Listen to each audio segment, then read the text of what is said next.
Hi logic Gates start ചെയ്യാം. നമ്മൾ ഡിജിറ്റലിലെ first ടോപ്പിക്കാണ്. എല്ലാ ഡിജിറ്റൽ സർക്യൂട്ട്സിൻ്റെയും ബേസിക് ബിൽഡിംഗ് ബ്ലോക്സ് ആയിട്ട് വരുന്നതാണ് ലോജിക് ഗേറ്റ്സ്. നമുക്ക് വൺ ഓർ മോർ ഇൻപുട്സിൽ നിന്ന് ഒരു ലോജിക്കൽ ഓപ്പറേഷൻ പെർഫോം ചെയ്ത് ഒരു സിംഗിൾ ഔട്ട്പുട്ട് പ്രൊഡ്യൂസ് ചെയ്യുന്ന ഡിവൈസസിനെയാണ് നമ്മൾ ലോജിക് ഗേറ്റ്സ് എന്ന് പറയുന്നത്. നമുക്ക് ലോജിക് ഗേറ്റ്സിൽ different types of logic gates ഉണ്ട്. നമുക്കതിൽ വരുന്നതിൽ ഫസ്റ്റ് നമുക്ക് buffer, then not, and, or gate, nand gate, nor gate, XOR, XNOR, ഇത്രയും ഗേറ്റ്സ് ആണ് നമുക്ക് വരുന്നത്. അപ്പോൾ അതിൽ ബഫർ എവിടെ നമ്മളങ്ങനെ യൂഷ്വലി കാണാറില്ല, പക്ഷേ ബഫർ പഠിച്ചതിന് ശേഷം ഗേറ്റ്സിലേക്ക് പോകുന്നതാണ് നമുക്ക് നല്ലത്. ആൻഡും ഓറുമാണ് നമ്മുടെ ബേസിക് ഗേറ്റ്സ്. കാരണം എല്ലാ ബേസിക് ലോജിക്സും ഇംപ്ലിമെൻറ്റ് ചെയ്യാൻ വേണ്ടി നമ്മൾ യൂസ് ചെയ്യുന്ന ഗേറ്റ്സ് ആണത്. നാൻഡും നോറുമാണ് യൂണിവേഴ്സൽ ഗേറ്റ്സ്. സിൻസ് അത് യൂസ് ചെയ്ത് ബാക്കി എല്ലാ ഗേറ്റ്സിനെയും നമുക്ക് റെപ്രസെൻറ്റ് ചെയ്യാൻ വേണ്ടിയിട്ട് പറ്റും. പിന്നെ നെക്സ്റ്റ് വരുന്നതാണ് എക്സോർ ഗേറ്റും എക്സ്നോർ ഗേറ്റും. അത് രണ്ടുമാണ് നമുക്ക് അരിത്മെറ്റിക് ഗേറ്റ്സ് എന്ന് പറയുന്നത്. കാരണം ഹയർ അരിത്മെറ്റിക് ഓപ്പറേഷൻസ് നമ്മൾ യൂസ് ചെയ്യുന്നത് എക്സോർ ഗേറ്റും എക്സ്നോർ ഗേറ്റുമാണ്. പിന്നെ വരുന്നതാണ് ബൈനറി ലോജിക്. ബൈനറി ലോജിക്കിൽ നമുക്ക് സീറോസ് ആൻഡ് വൺസ് ആണ് നമ്മൾ യൂഷ്വലി യൂസ് ചെയ്യുന്നത്. അപ്പോൾ എന്തിനാണ് ഈ സീറോയും വൺ എന്തിനാണ് റെപ്രസെൻറ്റ് ചെയ്യുന്നത് നമുക്കറിയണം. അപ്പോൾ വൺ എന്ന് പറയുന്നത് ട്രൂ ആണെങ്കിൽ സീറോ എന്ന് പറയുന്നത് ഫോൾസ് ആയിരിക്കും. ഇനി വൺ ഹൈ ആണെങ്കിൽ സീറോ നമുക്ക് ലോ ആയിരിക്കും. അതേപോലെ വൺ യെസ് ആണെങ്കിൽ സീറോ നമുക്ക് നോ ആയിരിക്കും. അങ്ങനെയാണ് ജസ്റ്റ് കോംപ്ലിമെൻറ്റ് ചെയ്താണ് ലോജിക്ക് വരുന്നത്. നെക്സ്റ്റ് വരുന്നതാണ് പോസിറ്റീവ് ലോജിക്കും നെഗറ്റീവ് ലോജിക്കും. നമ്മൾ യൂഷ്വലി ഒന്നും സ്പെസിഫൈ ചെയ്തില്ലെങ്കിൽ അത് പോസിറ്റീവ് ലോജിക് ആയിരിക്കും. പക്ഷേ ചില കേസിൽ നമുക്ക് സർക്യൂട്ടിൽ സ്പെസിഫിക് ആയിട്ട് മെൻഷൻ ചെയ്യും നെഗറ്റീവ് ലോജിക് എന്ന്. അപ്പോൾ നമ്മൾ എന്താണ് ഈ പോസിറ്റീവ് ലോജിക് എന്നും നെഗറ്റീവ് ലോജിക് എന്നും അറിയണം. പോസിറ്റീവ് ലോജിക് എന്ന് പറയുകയാണെങ്കിൽ നമുക്കവിടെ വണ്ണിനെ ഹൈ ആയിട്ട് കൺസിഡർ ചെയ്യുകയാണ്. അങ്ങനെയാണെങ്കിൽ അത് പോസിറ്റീവ് ലോജിക്, സീറോനെ നമ്മൾ ലോ ആയിട്ടും കൺസിഡർ ചെയ്യും. അങ്ങനെ വരികയാണെങ്കിൽ അത് പോസിറ്റീവ് ലോജിക്. പക്ഷേ നെഗറ്റീവ് ലോജിക് ആണെങ്കിൽ നമ്മൾ വണ്ണിനെ ലോ ആയിട്ടും സീറോയിനെ ഹൈ ആയിട്ടുമാണ് കൺസിഡർ ചെയ്യുന്നത്. അപ്പോൾ അങ്ങനെ വരുന്നതാണ് പോസിറ്റീവ് ലോജിക് നെഗറ്റീവ് ലോജിക് എന്ന് പറയുന്നത്. നമുക്ക് ലോജിക് യൂഷ്വലി നമ്മൾ സർക്യൂട്ടിൽ കാണിക്കുന്നത് ലോജിക് 1 എന്ന് പറയുന്നത് 5 വോൾട്ട്. 5 വോൾട്ട് മാത്രമല്ല 3 വോൾട്ടൊക്കെ വരുന്നുണ്ട്, പക്ഷേ ജനറലി 5 വോൾട്ടാണ് നമ്മൾ യൂസ് ചെയ്യുന്നത്. സീറോയ്ക്ക് 0 വോൾട്ട്. അതേപോലെ നെഗറ്റീവിലാണെങ്കിൽ ലോജിക് 1-നാണ് നമ്മൾ 0 വോൾട്ട് കൊടുക്കുന്നത്, സീറോയ്ക്ക് നമ്മൾ 5 വോൾട്ടുമാണ് കൊടുക്കുന്നത്. Okay, lower voltage higher voltage അങ്ങനെ കൺസെപ്റ്റ് എടുക്കുക, 0 വോൾട്ടിനെ 5 വോൾട്ടിനെ. അതാണ് പോസിറ്റീവ് ലോജിക്. ഇനി നമുക്ക് ബഫർ എന്താണെന്ന് നോക്കാം. നമ്മൾ കൊടുക്കുന്ന ഇൻപുട്ട് തന്നെ നമുക്ക് ഔട്ട്പുട്ടിൽ തരുന്ന ഡിവൈസസിനെയാണ് നമ്മൾ ബഫർ എന്ന് പറയുന്നത്. ബഫർ യൂഷ്വലി നമ്മൾ യൂസ് ചെയ്യുന്നത് ഒരു ലോങ് ഡിസ്റ്റൻസ് കമ്മ്യൂണിക്കേഷനിലൊക്കെ നമ്മുടെ സിഗ്നൽ ഡീഗ്രഡേഷൻ വരാൻ ചാൻസ് ഉണ്ട്. അപ്പോൾ അങ്ങനെയുള്ള കേസിൽ നമ്മൾ സിഗ്നൽ സ്ട്രെങ്ത് ഇമ്പ്രൂവ് ചെയ്യാൻ വേണ്ടിയിട്ട് യൂസ് ചെയ്യുന്ന ഡിവൈസസാണ് യൂഷ്വലി ബഫർ എന്ന് പറയുന്നത്. അല്ലെങ്കിൽ നമ്മളൊരു ഡിലേ പ്രൊവൈഡ് ചെയ്യാൻ വേണ്ടിയിട്ട് യൂസ് ചെയ്യുന്ന സർക്യൂട്ട്സാണ് ബഫർ സർക്യൂട്ട്സ്. അപ്പം ഈ ബഫറിൻ്റെ നമുക്ക് സിമ്പിളും കാര്യങ്ങളൊക്കെ നോക്കാം. അപ്പോൾ ബഫറിൻ്റെ സിമ്പിൾ എന്ന് പറയുന്നത് നമുക്ക് ജസ്റ്റ് അതാ ഈ കാണുന്നതാണ് ബഫറിൻ്റെ സിമ്പിൾ എന്ന് പറയുന്നത്. അപ്പോൾ നമുക്ക് എ ആണ് ഇൻപുട്ട്, വൈ ആണ് ഔട്ട്പുട്ട്. അപ്പോൾ അതിൻ്റെ എക്സ്പ്രഷൻ എന്ന് പറയുന്നത് y = a എന്ന് പറയാം. നെക്സ്റ്റ് വരുന്നതാണ് ട്രൂത്ത് ടേബിൾ. ട്രൂത്ത് ടേബിൾ എന്ന് പറഞ്ഞാൽ നമ്മൾ എല്ലാ പോസിബിൾ കോമ്പിനേഷൻ ഓഫ് ഇൻപുട്സിനും അതിൻ്റെ ഔട്ട്പുട്ട് റെപ്രസെൻറ്റ് ചെയ്യുന്ന ടേബിളിന് പറയുന്നതാണ് ട്രൂത്ത് ടേബിൾ എന്ന്. ഇവിടെ നമുക്ക് വരുന്നത് സിംഗിൾ ഇൻപുട്ടാണ്. സോ 0 ഒരു ഇൻപുട്ടാണ്, 1 ഒരു ഇൻപുട്ടാണ്. അപ്പം എ എന്ന് പറയുന്നത് ഇൻപുട്ട് റെപ്രസെൻറ്റ് ചെയ്യുന്നു, y എന്ന് പറയുന്നത് ഔട്ട്പുട്ടിനെ റെപ്രസെൻറ്റ് ചെയ്യുന്നു. അപ്പം ബഫറിൽ നമ്മൾ പറഞ്ഞു ഔട്ട്പുട്ടിലേക്ക് ചേഞ്ച് ഒന്നും വരുന്നില്ല, ഇൻപുട്ട് തന്നെയാണ് ഔട്ട്പുട്ടായിട്ട് വരുന്നത്. അപ്പം ഇൻപുട്ടിൽ നമ്മൾ 0 കൊടുത്തു കഴിഞ്ഞാൽ ഔട്ട്പുട്ടിൽ 0 തന്നെ. ഇൻപുട്ടിൽ 1 ആണ് കൊടുക്കുന്നതെങ്കിൽ നമുക്ക് ഔട്ട്പുട്ടിലും 1 തന്നെ വരും. ഓക്കെ, അങ്ങനെയാണ് ബഫറിൽ ജസ്റ്റ് സെയിം തന്നെ വരുന്നത്. പക്ഷേ അതിലുണ്ടാകുന്നൊരു ചേഞ്ച് എന്താണെന്ന് വെച്ചാൽ നമ്മളൊരു ബഫറിലൂടെ സിഗ്നൽ പാസ് ചെയ്യുന്ന സമയത്ത് സിഗ്നലിന് ചെറിയൊരു ഡിലേ, ഒരു പ്രൊപ്പഗേഷൻ ഡിലേ വരുന്നുണ്ട്. നമുക്കതിനെക്കുറിച്ച് കൂടുതൽ മനസ്സിലാക്കാനായിട്ട് നമുക്കതിൻ്റെ വേവ് ഫോമിലേക്ക് ഒന്ന് നോക്കി നോക്കാം, എങ്ങനെയാണ് ഇതിൻ്റെ വേവ് ഫോം വരുന്നതെന്ന്. അപ്പോൾ നമുക്ക് കുറച്ച് ഡിലേയെക്കുറിച്ച് മനസ്സിലാവും. അപ്പോൾ നമ്മൾ ഫോർ എക്സാമ്പിൾ ഫസ്റ്റ് നമ്മൾ എയുടെ ഇൻപുട്ടാണ് കാണിച്ചിരിക്കുന്നത്. നെക്സ്റ്റ് നമ്മൾ എ കണ്ടു, നമുക്ക് ആദ്യം ഇനീഷ്യൽ നമുക്ക് ലോ ആയിരുന്നു, അത് നമ്മൾ ഹൈ ആക്കി. അപ്പോൾ നമ്മൾ ഡിസൈർ ചെയ്യുന്ന ഔട്ട്പുട്ട് വൈ നമുക്ക് എ ചേഞ്ച് ചെയ്ത ഉടനെ തന്നെ വൈയിലും ചേഞ്ച് വരണം. പക്ഷേ അതാണ് നമ്മൾ ഡിസൈഡ് ഔട്ട്പുട്ട് എന്ന് പറയുന്നത്. പക്ഷേ ഒരിക്കലും നമുക്ക് സർക്യൂട്ട്സിൽ ഡിസൈഡ് ഔട്ട്പുട്ട് ഡിലേ ഇല്ലാതെ കിട്ടില്ല, ചെറിയൊരു ഡിലേ ഉണ്ടായിരിക്കും. അപ്പോൾ ആ ഡിലേ നമുക്ക് ചെറിയൊരു ടൈം ഇൻപുട്ട് കൊടുത്തതിന് ശേഷം ചെറിയൊരു ടൈമിന് ശേഷമാണ് നമുക്ക് ആക്ച്വൽ ഔട്ട്പുട്ട് നമുക്ക് ഒബ്റ്റെയിൻ ചെയ്യുന്നത്. ആ ഇൻപുട്ട് കൊടുത്തതും ഔട്ട്പുട്ട് ഒബ്റ്റെയിൻ ചെയ്യുന്നതും തമ്മിലുള്ള ആ ചെറിയൊരു ഡിലേനെയാണ് നമ്മൾ പ്രൊപ്പഗേഷൻ ഡിലേ എന്ന് പറയുക. അപ്പോൾ അത് എല്ലാ ഡിജിറ്റൽ സർക്യൂട്ട്സുമായിട്ടും അത് അസോസിയേറ്റ് ചെയ്ത് നിൽക്കുന്ന ഒരു ഡിലേ ആണ് ഈ പ്രൊപ്പഗേഷൻ ഡിലേ എന്ന് പറയുന്നത്. അപ്പം ഈ ഡിലേ കൊടുക്കുന്ന പ്ലേസസിലൊക്കെ നമ്മൾ ബഫറാണ് യൂഷ്വലി കൊടുക്കുക, സിഗ്നലിന് ചേഞ്ച് ഒന്നും വരുത്തുന്നില്ല. നമുക്ക് നോട്ട് ഗേറ്റ് നോക്കാം. അത് നമ്മൾ ഇൻവേർട്ടർ ഗേറ്റ്. ഇപ്പം നോട്ട് ഗേറ്റ് ചെയ്യുന്നത് എന്താണെന്ന് വെച്ചാൽ നമ്മുടെ ലോജിക്ക് എന്താണ്, നമ്മൾ കൊടുക്കുന്ന ലോജിക്കിനെ കോംപ്ലിമെൻറ്റ് ചെയ്യുകയാണ് ചെയ്യുന്നത്. അപ്പോൾ എന്താണ് ഈ കോംപ്ലിമെൻറ്റ് എന്നുള്ളത് നമുക്കൊന്ന് നോക്കാം.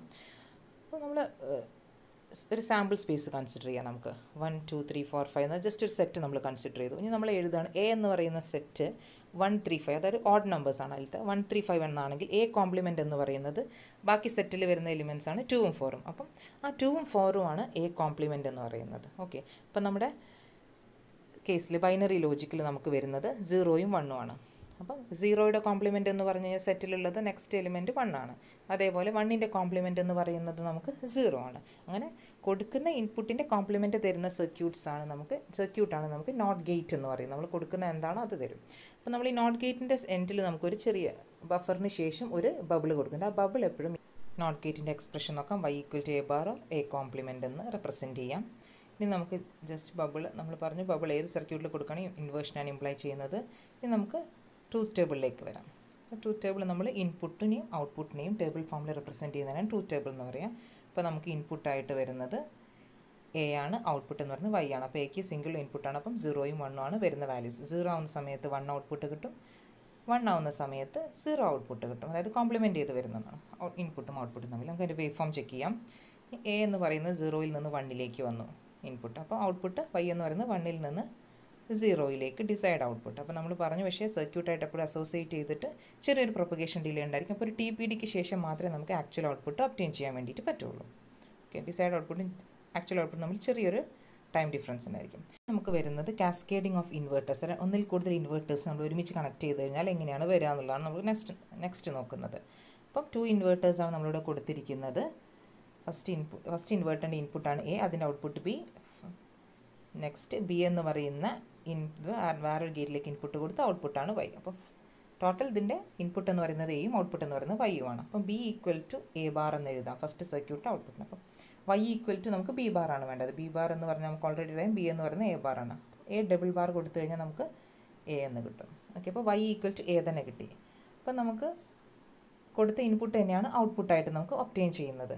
അപ്പോൾ നമുക്കൊരു കാര്യം മനസ്സിലായി, രണ്ട് ഇൻവേർട്ടേഴ്സ് നമ്മൾ കാസ്കേഡ് ചെയ്ത് വെച്ച് കഴിഞ്ഞാൽ അതൊരു ബഫറായിട്ട് തന്നെയാണ് നമുക്കത് ഒബ്റ്റെയിൻ ചെയ്യുന്നത്. അതായത് കൊടുത്ത ഇൻപുട്ട് തന്നെ ഔട്ട്പുട്ട് തരുന്ന ഡിവൈസിനാണല്ലോ നമ്മൾ ബഫർ എന്ന് പറയുന്നത്.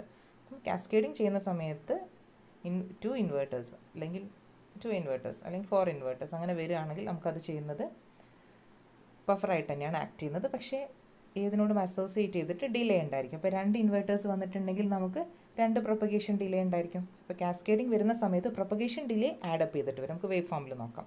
അപ്പം എ എന്ന് പറയുന്നത് 0യിൽ നിന്ന് 1ലേക്ക് പോയി. അപ്പം ബി എന്ന് പറയുന്ന ഒരു ഡിലേക്ക് ശേഷം ബി എന്ന് പറയുന്നത് 1ൽ നിന്ന് 0യിലേക്ക് പോകും. First associated delay. ഇനി സെക്കൻഡ് നമുക്ക് ഔട്ട്പുട്ട് y എത്തുമ്പോഴത്തേക്ക് നമുക്ക് 2 ഡിലേ ഉണ്ടായിരിക്കും. ഫസ്റ്റ് ഗേറ്റിലെ ഡിലേയും സെക്കൻഡ് ഗേറ്റിലെ ഡിലേയും. സോ ടോട്ടൽ ഡിലേ എന്ന് പറയുന്നത് നമുക്ക് 2 ടൈംസ് പ്രൊപ്പഗേഷൻ ഡിലേ ഉണ്ടായിരിക്കും. ഓക്കെ, അപ്പോൾ കാസ്കേഡിങ് ചെയ്യുമ്പോൾ പ്രൊപ്പഗേഷൻ ഡിലേ ആഡപ്പ് ചെയ്തിട്ട് വരും. ഓക്കെ, കാസ്കേഡിങ്ങിൽ വരുന്നത്. ഇനി നമുക്ക് കാസ്കേഡിങ് ഓഫ് ഇൻവേർട്ടേഴ്സിൻ്റെ നമുക്ക് 3 ഇൻവേർട്ടേഴ്സ് കാസ്കേഡ് ചെയ്ത് വരുന്ന കേസ് എങ്ങനെയാണെന്ന് നോക്കാം. അപ്പം എ എന്ന് ഫസ്റ്റ് ഇൻപുട്ട്, അതിൻ്റെ ഔട്ട്പുട്ട് ബി, ബിയിൽ നിന്ന് അടുത്ത next output C next output y ആയിട്ടാണ് വരുന്നത്. അപ്പോൾ അതിൻ്റെ എക്സ്പ്രഷൻസ് എങ്ങനെയാണ് വരുന്നത് നോക്കാം. ബി എന്ന് പറയുന്നത് എ ബാർ ആയിരിക്കും, സി എന്ന് പറയുന്നത് ബി ബാർ ആയിരിക്കും. ബി ബാർ എന്ന് പറഞ്ഞാൽ നമുക്ക് ഓൾറെഡി അറിയാം എ ബാർ ആണെന്ന്. അപ്പം എ ഡബിൾ ബാർ വന്നു കഴിഞ്ഞാൽ അത് എ തന്നെയാണ്. ഓക്കെ, ഇനി y എന്ന് പറയുന്നത് സി ബാർ ആണ്, സി എന്ന് പറയുന്നത് എ ബാർ ആണ്. സോ സി ബാർ എന്ന് പറയുന്നത് എ ബാർ ആയിരിക്കും. സോ നമുക്ക് ഔട്ട്പുട്ടിൽ കിട്ടിയിരിക്കുന്നത് ഇൻപുട്ട് കൊടുത്തതിൻ്റെ ഇൻവേർട്ടഡ് ഔട്ട്പുട്ടാണ്. സോ നമുക്കത് മനസ്സിലായി. ഇത് 3 നോട്ട് ഗേറ്റ് അല്ലെങ്കിൽ 3 ഇൻവേർട്ടേഴ്സ് നമ്മൾ കാസ്കേഡ് ചെയ്ത് കണക്ട് ചെയ്ത് കഴിഞ്ഞാൽ നമുക്ക് ഇൻവേർട്ടഡ് ആയിട്ടുള്ള ഔട്ട്പുട്ടാണ് കിട്ടുന്നത്. അതായത് ഓഡ് നമ്പർ ഓഫ് ഇൻവേർട്ടേഴ്സ് അല്ലെങ്കിൽ 3 നമ്മൾ 3 ആണ് ഇവിടെ കൺസിഡർ ചെയ്തിരിക്കുന്നത്. 3 ഇൻവേർട്ടേഴ്സ് കൊടുത്തു കഴിഞ്ഞാൽ അതൊരു ഇൻവേർട്ടറായിട്ടാണ് ഔട്ട്പുട്ട്, ഫൈനൽ ഔട്ട്പുട്ട് നമുക്ക് കാസ്കേഡ് ചെയ്ത് കഴിഞ്ഞാൽ ഫൈനൽ ഔട്ട്പുട്ട് ഇൻവേർട്ടഡ് ആയിട്ടാണ് കിട്ടുന്നത്. പക്ഷേ ഡിലേ 3 ടൈംസ് ആവുന്നുണ്ട്. കൺക്ലൂഷനിലേക്ക് എത്താം. Odd number of NOT gates ആണെങ്കിൽ നമ്മുടെ കാസ്കേഡഡ് സെക്ഷൻ ഒരു ഇൻവേർട്ടറായിട്ടാണ് ആക്ട് ചെയ്യുന്നത്. പക്ഷേ ഡിലേ ഓരോ ഗേറ്റ്സിനും ആഡപ്പ് ചെയ്തിട്ട് വരും. ഇനി even number of NOT gates ആണെങ്കിൽ അതൊരു ബഫറായിട്ടാണ് ആക്ട് ചെയ്യുന്നത്, അതിലും ഡിലേ ആഡപ്പ് ചെയ്ത് വരും. അപ്പോൾ അതിൻ്റെ വേവ് ഫോം നമുക്ക് നോക്കാം. എ കണ്ട് ലോയിൽ നിന്ന് ഹൈയിലേക്ക് പോയി, ബി ഒരു ടൈം ഡ്യൂറേഷന് ശേഷം ഹൈയിൽ നിന്ന് ലോയിലേക്ക് വന്നു, സി ലോയിൽ നിന്ന് ഹൈയിലേക്ക് പോയി, 2 ടൈംസ് പ്രൊപ്പഗേഷൻ ഡിലേ എടുത്തു. ഇനി y വരുന്ന സമയത്ത് നമുക്ക് y ഹൈയിൽ നിന്ന് ലോ ആവാൻ 3 ടൈംസ് എടുത്തു. അതായത് 3 ഗേറ്റിൻ്റെയും പ്രൊപ്പഗേഷൻ ഡിലേ ആഡപ്പ് ചെയ്ത് വരുന്നുണ്ട്. അപ്പോൾ ഫസ്റ്റ് ഔട്ട്പുട്ട് എത്തുമ്പോഴത്തേക്ക് single propagation delay, second output എത്തുമ്പോൾ 2 പ്രൊപ്പഗേഷൻ ഡിലേ, തേർഡ് ഔട്ട്പുട്ടിലേക്ക് വരുമ്പോൾ 3 ടൈംസ് പ്രൊപ്പഗേഷൻ ഡിലേ.